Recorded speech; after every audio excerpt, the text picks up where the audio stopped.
बड़ी खबर आ रही है देश से कि देश के शिक्षा मंत्री धर्मेंद्र प्रधान जी ने रिजाइन कर दिया है। जिंदगी के आगे बीजेपी सरकार जो है वो झुक गई है। इसको लेकर डुमरी के विधायक जयराम महतो क्या सोचते हैं, क्या समझते हैं जयराम जी इस फैसले से सरकार के?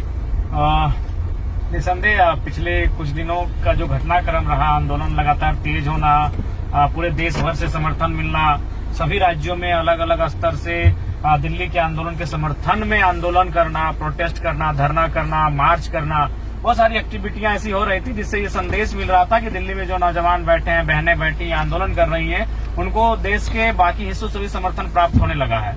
और उसके बाद पहली बार प्रधानमंत्री नरेंद्र मोदी जी कल रात को प्रधानमंत्री जी लाइव आते हैं इंस्टाग्राम के पेज पर, वो फैंस का के जेन जेड को संबोधित करते हैं। तो कहीं ना कहीं इससे दिख रहा था कि उस आंदोलन के दबाव में है, प्रेशर में है, और जो लगातार एकजुटता बढ़ रही है पूरे देश में, छात्रों के बीच आक्रोश बढ़ रहा है। और मुझे लगता है उसी का परिणाम रहा कि शिक्षा मंत्री ने अपना इस्तीफा दिया। बिल्कुल, आप भी जंतर मंतर गए थे, कैसा अनुभव रहा आपका? एक भाषण भी बहुत वायरल हो रहा था, 5 मिनट 10 मिनट का वायरल था, उसमें भी आप काफी कुछ बातें कह रहे थे। क्या माहौल था? दिल्ली तक आपकी आवाज सुनी जा रही है? जी, दिल्ली में भी लोगों ने सुना हमारे विचारों को, हमारे भाषणों को, और एक अच्छा रिस्पांस मिला। निसंदेह आंदोलन होना चाहिए, और जिस प्रकार से अभी देश में नरेंद्र मोदी जी के नेतृत्व में देश की गतिविधियां संचालित हो रही हैं, और जिस प्रकार से घटनाक्रम घटित हो रहा है, ऐसे में आंदोलन का होना बहुत जरूरी है। आंदोलन ही इस लोकतंत्र की मर्यादा को, नैतिकता को और मूल्यों को जीवंत रखेंगे।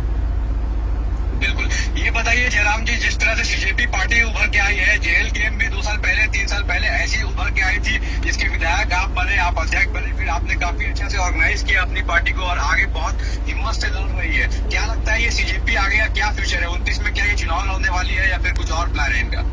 देखिए, अब चुनाव लड़ना और आंदोलन करना दोनों में अंतर होता है। आप लोग देख ही रहे हैं, आंदोलन करने में होता है कि कोई भी लोग आपके साथ आ जाते हैं, चुनाव लड़ने में आपकी पार्टी के जो लोग हैं वही आपके साथ आएंगे। तो चुनाव लड़ना, आंदोलन लड़ना दोनों अलग विषय हैं। अब आगे जो संगठन उन्होंने तैयार किया है, सोशल मीडिया के माध्यम से तैयार किया था, जो ग्राउंड पर भी असरदार दिखा, उसका 2029 में क्या भविष्य होगा, ये वो संगठन के जो साथी हैं उनको तय करना होगा।